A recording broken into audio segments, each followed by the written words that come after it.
Hey everyone, you're watching We Had That, and today I'm going to talk about the 2018 Masters of the Universe ReAction figure Evil-Lyn by Super7.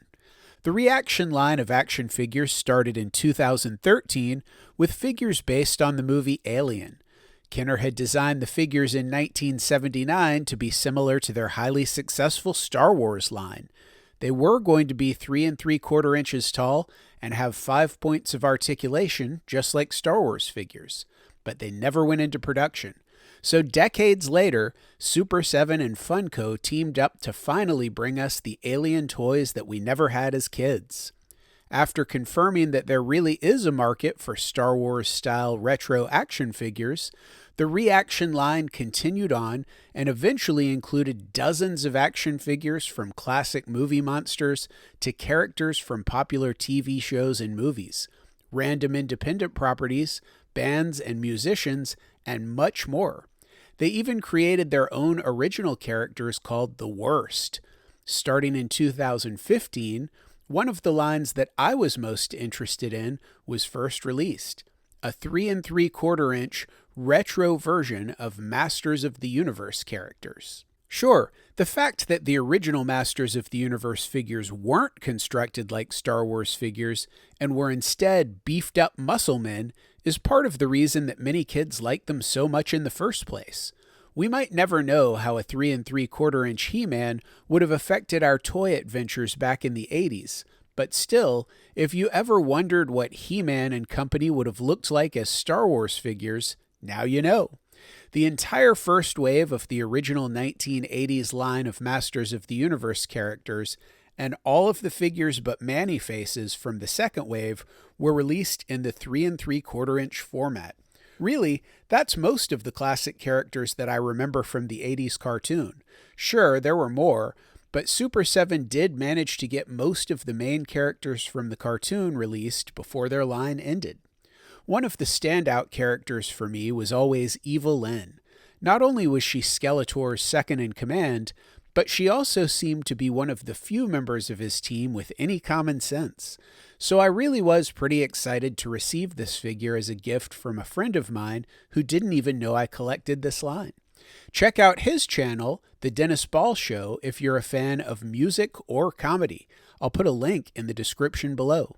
Anyway, like the original Evil-Lyn figure from the 1980s, this Evil-Lyn also came with a crystal ball staff. However, this staff didn't glow in the dark like the original one did.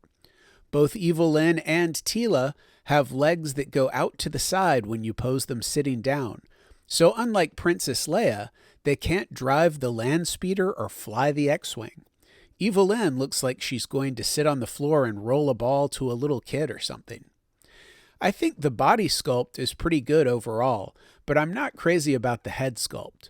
One thing I've noticed about Star Wars figures as an adult is that Kenner did a really good job for the time of sculpting the different Princess Leia heads. They didn't look exactly like Carrie Fisher, but at least they look like women. It seems like often the modern female head sculpts in this scale are relatively ugly compared to the Star Wars figures from several decades ago. I guess it's a lost art form. Then again, the original 1980s head sculpt of Evil-Lyn didn't look all that great compared to her look in the cartoons, or even when compared to the original 1980s Teela figure. The original packaging art on the 1980s Masters of the Universe figures was fine, but I never really felt like it was as cool as the photos on Star Wars cards or the paintings on G.I. Joe cards. However, as with the majority of the figures in the ReAction line, the packaging artwork from this line is one of the biggest selling points for me, and the painting of Evil-Lyn on this card looks great. As a result of the impressive artwork, I have many of the figures in this line both loose and carded.